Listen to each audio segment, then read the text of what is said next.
For over 50 years, Star Trek has provided us an optimistic vision of the future, depicting humanity as part of a grand interstellar alliance of various civilizations and explorers of the deep cosmos.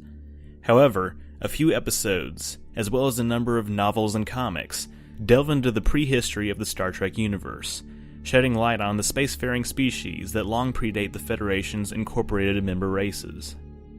The events chronicled in this video will be split up into 3 sections. Everything from the beginning of the universe, up to 22 million years ago. Then, everything between 22 million years ago and 100,000 years ago. And finally, everything from 100,000 years ago up to the modern era. The earliest period of the universe showcased in any episode of Star Trek is the Big Bang, approximately 13.8 billion years ago. However, the next major event that occurs in canon is 900 million years later, over 40 times longer than the latter 2 sections of this timeline. The formation of the Black Cluster, featured in the Next Generation episode Hero Worship. Another 4.9 billion years later, longer than the existence of our own planet, the time travel sourcebook claims the Guardian of Forever was constructed by an unknown race. We'll get back to that in a minute. 5 billion years ago, the star's soul begins to form out of nebular dust and interstellar gases, with the novel Q-space suggesting the Nexus is created as well. 4.5 billion years ago, the second sentient beings in the galaxy evolve on a planet in the Gamma Quadrant, according to Star Trek star charts, and become the race known as the Ancient Humanoids, or the Progenitors, the common ancestors of most humanoid life in the galaxy. The Progenitors seed the galaxy with their genetic code, directing the evolution of life on millions of planets towards a form similar to their own. In less than 1 billion years, life flourishes in the oceans of ancient Earth. For nearly 2.5 billion years, the Progenitors seem to be one of the only sentient races in the galaxy, at least according to the archaeological evidence. One of their oldest child races, as featured in the TNG episode Cupid, are the natives of Tagus III. Non-canon sources state the first race to thrive on the planet was called the Emotru. Over billions of years, the Emotru die off and give way to the present Togwans, whose home planet is one of the most interesting archaeological sites in local space. By 1 billion years before the Common Era, multiple events of varying credibility are recorded in the history books. This date represents the rise and fall of several interstellar unions, some of which are evidenced in canon, and others exclusive to non-canon. The animated series episode The Slaver Weapon posits that the Thrintune Empire, also known as the Slavers, conquer the galaxy during this period and that a cataclysm causes all intelligent life to re-evolve. Although this might seem far-fetched for a franchise as grounded as Star Trek, especially since the Slavers were borrowed from Larry Niven's known space universe, there is some evidence to back this up. For one thing, the disappearance of the Emotru on Tagus III, as well as the first civilization in the Rigel system, would follow this logic. However, since there is disagreement over whether the animated series is canon, these claims might be apocryphal. The next events described in Star Trek canon do not occur for another 700 million years, but in the meantime, the novel Buried Age depicts the rise and fall of the Manroloth, a reptilian species who formed the first galaxy-wide interstellar coalition. Though events described in the animated series episode Beyond the Farthest Star might seem to contradict this, specifically the activities of an advanced insectoid race, they could still be part of the coalition. Regardless, the Manroloth race are said to have gone extinct around the same time as the Permian-Triassic event on Earth, 252 million years ago, so the traces of their civilization are only scant. The period of the last 100 million years encapsulates a massive amount of activity within the galaxy, including the reign of the supposed architects of the Rigelian system, according to the FASA RPG guide, The Orions. Also, the Darsay civilization featured in the TNG episode Masks is active around this time, ruling over an interstellar empire for up to possibly 13 million years, before launching an archive of their culture that would be found by the Enterprise D. 65 million years ago, the Preservers saved multiple members of the Order Dinosauria and deposit them on various planets throughout the galaxy. Non-canon materials describe one race as the Clan Rue, while canon sources such as the Voyager episode Distant Origin show another descendant race called the Voth. The Voth's recorded history dates back 20 million years to the Delta Quadrant, meaning they likely left Earth before the asteroid impact during the KT extinction event, most likely before they became sentient. The second part of this timeline makes up less than 3% of the first section, and begins around 22 million years ago. This is when the time travel sourcebook says the Organians evolved beyond physical bodies, a claim backed up by the original series episode Errand of Mercy. Save for one civilization described in the book, things really don't change until 11 million years ago, more than halfway along this section of the timeline, when the first cetaceans evolve on Earth. This will become important later. Otherwise, the bulk of activity in this section does not begin to occur until 1 million years ago, when a number of civilizations begin their rise and fall. The video game Final Unity suggests the Deccan Empire is active around this time, making their reign, according to the TNG episode The Last Outpost, at least 400,000 years. The game also describes the 100,000-year existence of the marine-like Chodak Empire in the Beta Quadrant, and the Orions suggest the Rigelian Masters in their 100 million year reign in the Rigel system. Besides all of that, though, canon sources such as the City on the Edge of Forever state that the ruins of the Guardian of Forever's planet are constructed around this time. The Q Continuum series of novels suggest the builders of this vast city are the humanoid ancestors of the Q, a claim somewhat backed up by statements made at various points throughout the franchise.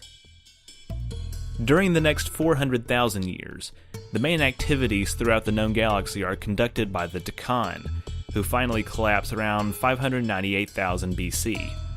Following this event, however, the number of active cultures more than doubles. One of the most influential races for the next 100,000 years are the Aretians. The Aretians originate from a planet in the Beta Quadrant, and likely had a Vulcanoid body plan, since they are suspected to have aided the evolution of several Vulcanoid races. Among the races seeded by the Aretians are the Mentakans, Halanans, and Vulcans, the latter of whom eventually have offshoots of their own. According to non-canon sources, the Aretians also have an imperial alliance with ancestors of the Deltan race, and contribute to the evolution of the Gamma Trianguli 6 natives. Other events which occurred during this time, according to non-canon sources, are the warp capability of the Talashans, and the first visit of the cetacean probe to Earth. By 400,000 years ago, the Iconian civilization arises in what will eventually become the Romulan neutral zone. They fall 200,000 years later, as stated in the TNG episode Contagion, having made visits to an ancient planet called Kridnar, as depicted in a Final Unity. Around the same time, an incarnation of the Borg Collective is active in the Delta Quadrant, according to a statement made by Q in the episode Q Who, as well as backed up by the TOS novel Probe. As has been speculated before, this Borg Collective is only one of a number of incarnations of the Borg, who are a coming and going galactic force that has evolved multiple times.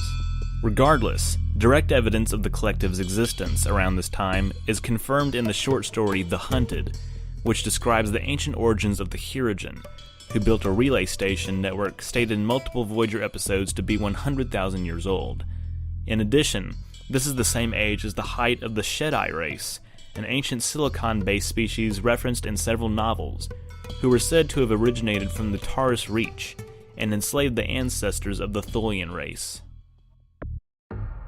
The final 100,000 years of this timeline, a whopping 0.4% of the second section and 0.000007% of the first section, looks roughly similar for the first 50,000 years. Some non-canon sources describe various civilizations popping in and out of existence during this period, such as the Zalcott Union, described in multiple novels and short stories. However, the meat of the timeline really begins halfway through this final section, with both canon and non-canon sources citing it as an important era in history. The original series episode The Devil in the Dark states that the Horta of Janus 6 begin their latest cycle of rebirth. The episode Let That Be Your Last Battlefield describes the political escapades of the natives of Charon, an important planet in galactic history. And non-canon sources state that the Preservers construct massive planet killers to fight against the Borg, but the Borg succeed, likely causing the Preservers to go into a 10,000-year period of inactivity, as evidenced by the Orions. The next 40,000 years are dotted by intermittent galactic events, many of which are noted in canon. Around 45,000 years ago, the sky spirits visit a people on Earth who become the indigenous inhabitants of South America, as seen in the Voyager episode Tattoo. 15,000 years later, the Varathan civilization reaches its height in the Gamma Quadrant, and the Trill achieve interstellar spaceflight, as evidenced in the TNG episode The Chase. Starting 10,000 years ago, multiple civilizations become active around the same time.